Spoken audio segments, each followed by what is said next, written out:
Vice ganda, hinamon si Pangulong Bongbong Marcos.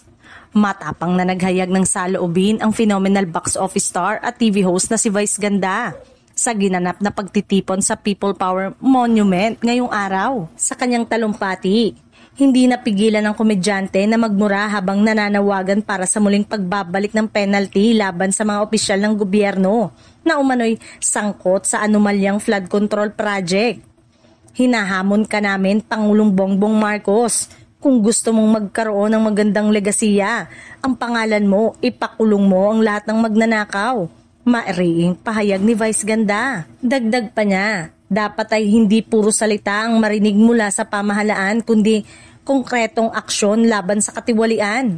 Inaasahan ka namin, hindi dahil idol ka namin kundi dahil sinisweldohan ka namin, giit pa ng TV host.